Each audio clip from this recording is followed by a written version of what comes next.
بسم الله الرحمن الرحيم. السلام عليكم ورحمة الله وبركاته. ازيكم حبايبي عاملين ايه؟ اللهم صل وسلم وبارك على سيدنا محمد وعلى اله وصحبه وسلم.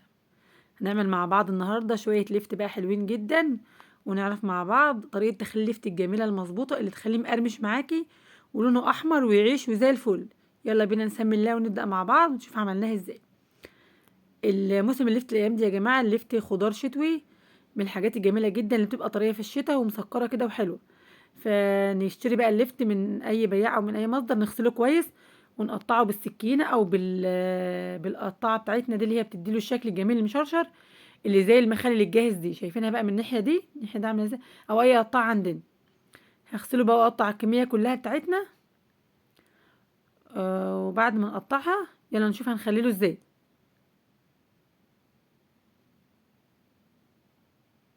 معلش كنت انا اللي بصور. قطعنا بقى كميه اللفت بتاعتنا كلها بالشكل اللي انتوا شايفينه ده، وبننقعها بقى في شويه ميه كده عشان لو فيها حاجه وسخه ولا حاجه تروح كمان، بالشكل اللي انتوا شايفينه ده.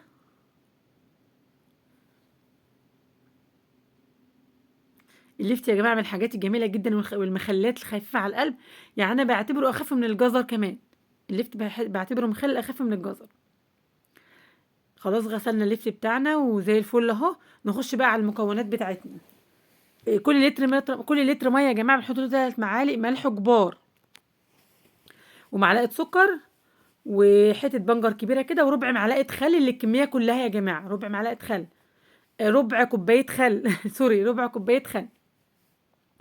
يعني انا حاطه لتر ونص ميه يا جماعه بالعيار، حاطه لهم حوالي 5 معالق ملح وقطعه بنجر من اللي انا مخزناه في الفريزر لان ما كانش عندي طازه.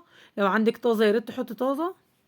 هنقلب بقى محلول الملح كويس بتاعنا، وسر القرمشه يا جماعه في معلقه السكر دي بتخليه مقرمش وجميل كده، والخل بيخليه برضو يعيش معانا ويعزز اللون بتاعه. حوالي يعني ربع كده كوبايه خل او اقل شويه، شويه خل حلوين كده. هنقطع بس حته البنجر دي كده عشان تدي اللون بتاعنا المطلوب اللي احنا عاوزينه.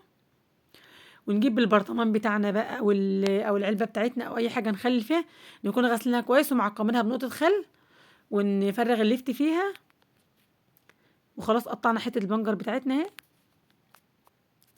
ننزل بقى بالمحلول بتاعنا عليها ونغطي يا جماعه كويس جدا. لازم تكون علبه محكمه عشان الليفت ساعات بيعمل ريحه كده. وخلاص 3 ايام بالظبط يا جماعه ناكل منه اجمل مخلل ليفت تعمليه في البيت. واتمنى يا حبايبي يكون الفيديو عجبكم. لو وصلت لحد هنا ما تنسيش تعمل لايك للفيديو.